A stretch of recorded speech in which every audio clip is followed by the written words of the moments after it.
At the 2025 Game Awards, we caught up with Larian, the studio behind the enormously successful Baldur's Gate 3, following the announcement of its new RPG, Divinity. The flashy trailer was dark and cinematic, and Larian says the game is the studio's biggest and most ambitious project to date. What makes Divinity so ambitious?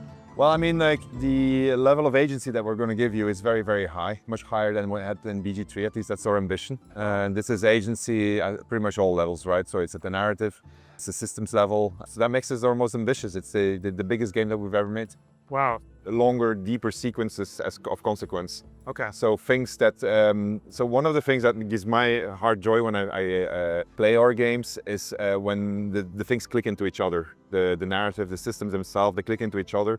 And so when you have several situations that are going on and they all click into each other and they feel like a consequence of things, then it becomes really, really good. Can you explain the darker tone and atmosphere of the trailer? So we made it very dark because we want you to be the light that takes the darkness away, right? Or be the one that pushes everybody into deeper darkness. And we want you to feel like a hero if you do the heroic things. And we want you to feel like an asshole if you do the asshole things, or tyrant, or whatever you want. But you get what I mean. Like, we want to give you a wide spectrum of choice. Of course. And so things that were in DOS 2, for instance, were already pretty dark, but you didn't see them cinematically. Right. Now we're showing you what it looks like. Well, you can see it cinematically. This is what that means. All right, this is what it looks like. And it makes everything way more intimate and direct, which is great, which is what we want, because it makes for a much more engaging experience. So yes, when you are going to see the darkness, you're going to understand that this is a game about contrast, and where you can really be the beacon, the last hope of everyone, or the one that really fucks everything up.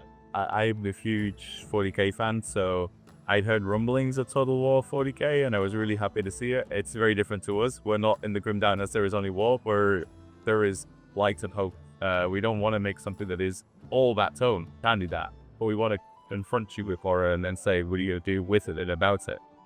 Speaking of Original Sin 2, Divinity won't be using the D&D rule set. How's that going to play out? I mean, it's not a clone of DOS 2 in that sense. It's a new rule set, our own rule set, built on everything that we learned from all the previous games that we've done. So I think you're going to enjoy it. It's very easy to learn, very hard to master, but it allows you to do fantastic things, which is the most important bit. And it truly, it's going to give you, in things like combat, it's going to really give you a really good time of figuring things out and how you can chain things to one another and come up with all kinds of shenanigans. Terrific. And still turn-based? Yes. Okay. And similar party size to BG3? Yes. Okay. We are eager to learn more about the characters. Have you started casting the game yet? We're recording, so we're still casting, but we already have a bunch of actors that are in there. And can I ask if you're leaning more in the direction of some maybe returning faces that you've worked with in the past, or some new voices? For the cast. Yeah. No, Right people for the roles. Very good, very good. I'm sure you've had great experiences working with, you know, for sure, yes. so many of the folks who have gone on to like really celebrate the success with you of BG3. You're probably eager to work with them, I imagine, in some ways, but also you want to, you know, take characters in the direction that they're meant to go in, that may be original and novel. One of the things that was really interesting for me was realizing that once you cast somebody, you start to write for them. And that's actually really interesting, because you get somebody in, you say, well, this person is now helping me to shape the character. They become part of the writing process, you know, the voice, you know, the way their body language works. For me, it's very cool when somebody puts in unexpectedly and you go, I don't know who this person is, I don't know how they're going to perform, and they're giving you something that you've not seen before. That's just exciting. And you could work with these people for years, right? So Emma Gregory, who played Mintara in BE3. I will take something precious from you every hour that passes. The first time I met her was at the rap party, and she said it was like doing an invisible dance, something you never met. And that video was great. Are there any technical updates to your engine that you are particularly excited about? Yeah, so one of the things that happened actually is when we ended the project that we were working on for D&D, we actually already knew we were going to work on Divinity. We had the engine that was waiting for us for that. So when we said, okay, our hearts are not in it, we have to do something else, we actually didn't have anything ready. All right, we have plans of doing things and making them ready, but we didn't have anything, so we had to scramble. But luckily, we already had been building our engine for the future. We accelerated that development, so we actually just transitioned to it now. So it's new tech. and it's going to be in there. It's built obviously on the existing tech that we had before, but there's a lot of things that we can do now that we couldn't do before. So that's going to be really cool. That's actually the in gameplay. I think that's going to be the bit that excites most people, other than the visual fidelity, which obviously has gone up, and the audio fidelity also, by the way. You mentioned that recording is already underway. Do you have a sense of how far through the project you are? So we think we're going to be recording all of development. We're not going to stop recording. So we built in Guildford, actually, we built a huge studio with 6 recording studios in there. The idea is that these are going to be recording non-stop on this game. Gives you an idea of the ambition. It's big because we want you to have lots of choice, lots and lots and lots and lots of choice. And that then leads somewhere, right? It doesn't just not lead anywhere. Whether we'll succeed, we'll find out ourselves together. But that is the plan. So it's not because we're recording that we are already almost done. This is a project where recording is almost at the beginning.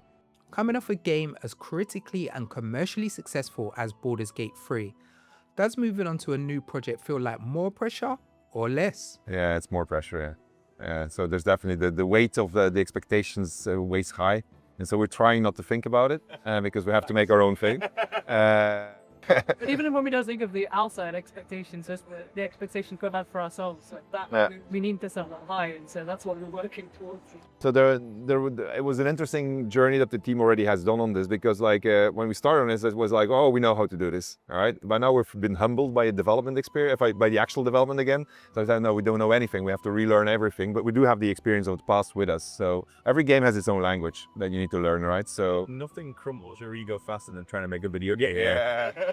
A friend of mine wrote a very long form feature recently, said like games don't want to be made. They're like, every one of them's like a miracle because they resist being made. This is 100% true. They really don't want to be made. Every single morning you're happy if it actually even starts up. So it's very messy. We're in production, so that means that we already passed pre-production. So that means that we already a step further. Production is hell in a game that iterates so much, or with a developer that iterates so much. So what Adam said is very true.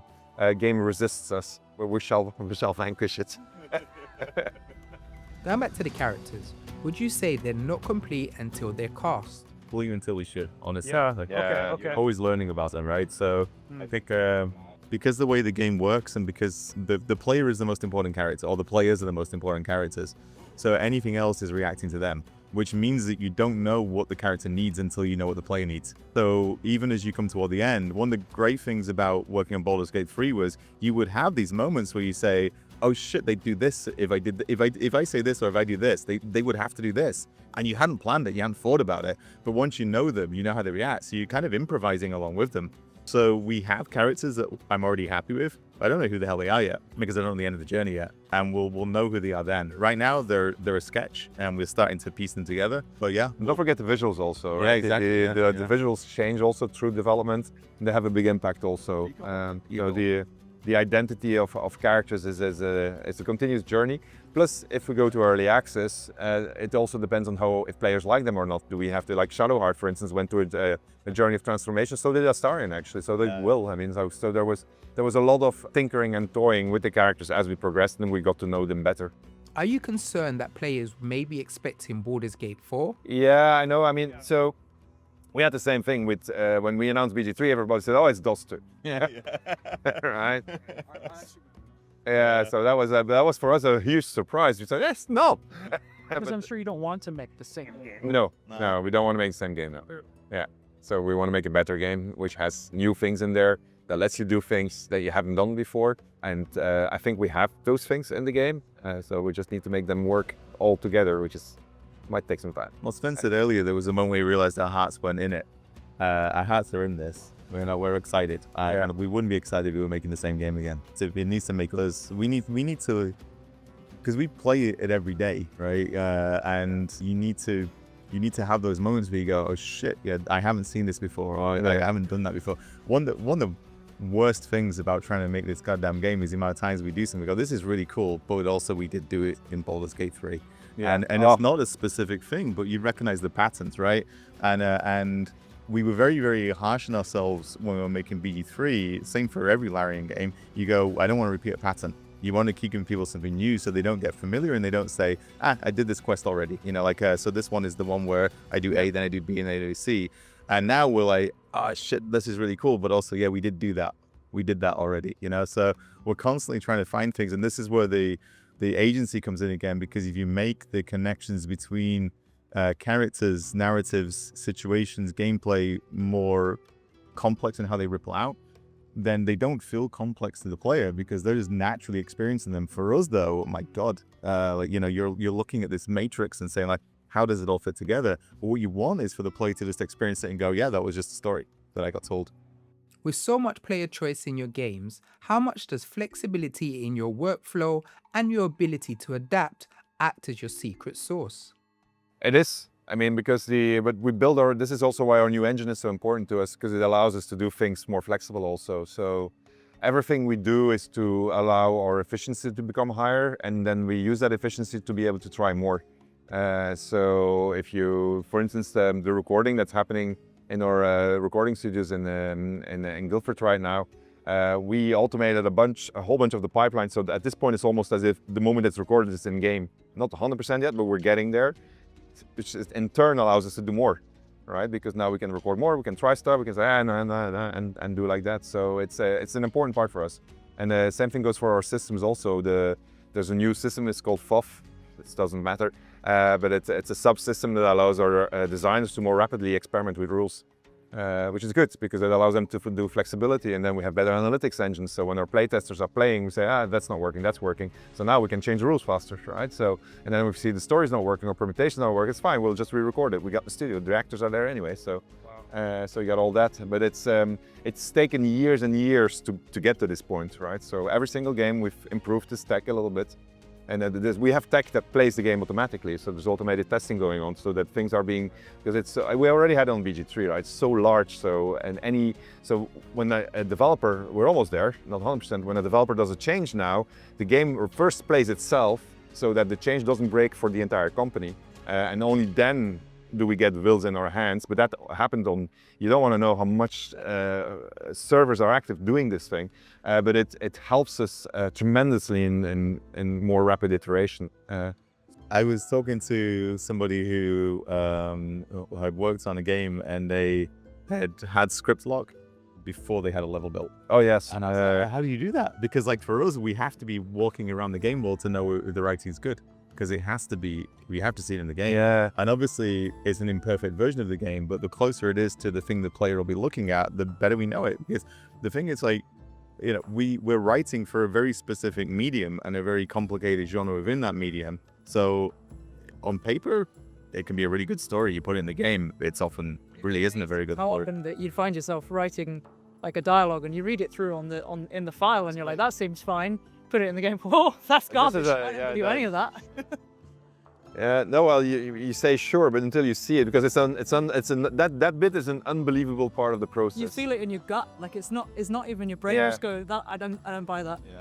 And flow, also, right? Yeah. So because the pacing of things is so important.